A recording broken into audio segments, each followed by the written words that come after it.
Hey, salut à toutes et à tous, bienvenue dans ce nouveau tuto. Donc aujourd'hui je vais vous montrer comment importer votre véhicule du solo vers l'online. Donc pour ce faire, rendez-vous sur GTA Online dans une session sur invitation. Donc je rappelle aussi avant de débuter que ça importe votre véhicule, ça ne le duplique pas. Donc allez voir le tuto sur ma chaîne pour le dupliquer avant de faire n'importe quoi. Votre véhicule après cette manip ne sera plus dans votre garage online, solo. Sauf la voiture de Michael qui revient toujours, etc. Trevor et Franklin.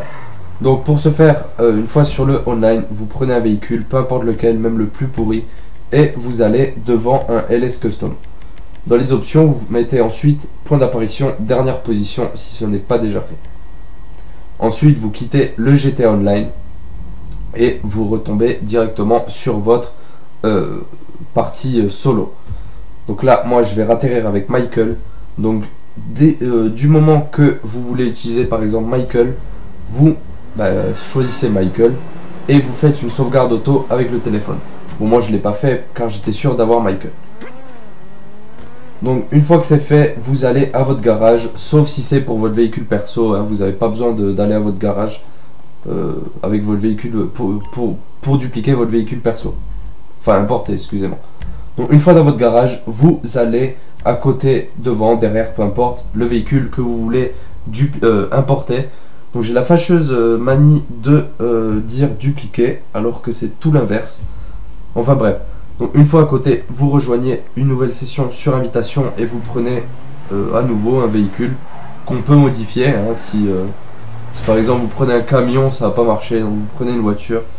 Et une fois sur le menu du LS Custom, vous allez dans le marché Xbox ou sur le PlayStation Store. Donc moi, c'est le PlayStation Store.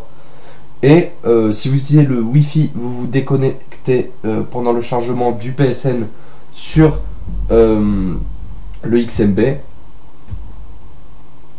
Ou si vous avez le câble, j'ai eu un petit manque, désolé. Si vous utilisez un câble Ethernet, vous l'enlevez pendant le chargement du PlayStation Store ou du marché Xbox. Donc du coup, vous allez revenir sur votre solo.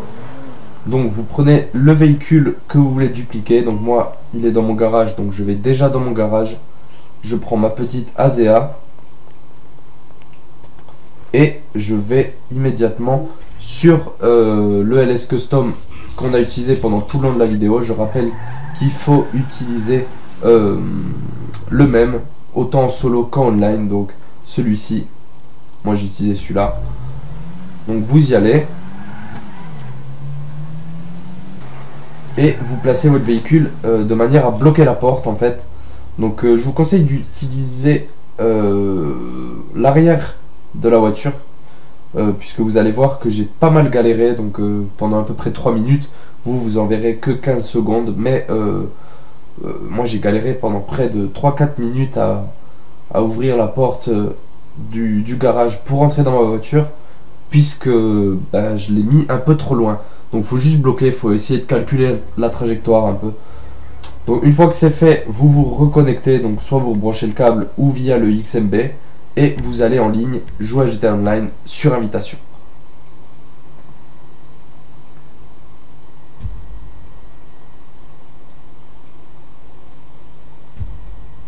Donc là c'est parfait, on arrive sur le online et vous allez voir que votre voiture y sera encore. Donc voilà. Donc avant qu'on crie au plagiat, je sais pas si je me répète, je sais pas si je l'ai déjà dit, mais c'est pour compléter la série des tutos et surtout se faire 120 000 en 45 minutes que je vous invite à aller voir. Donc pensez à vous abonner pour rester à l'actu de mes vidéos. Moi ça me fait plaisir d'en faire en tout cas. Voilà. Donc pensez aussi à mettre un petit like, donc moi ça m'aidera à avancer. Et jusqu'à la prochaine vidéo, portez-vous bien. Allez, ciao.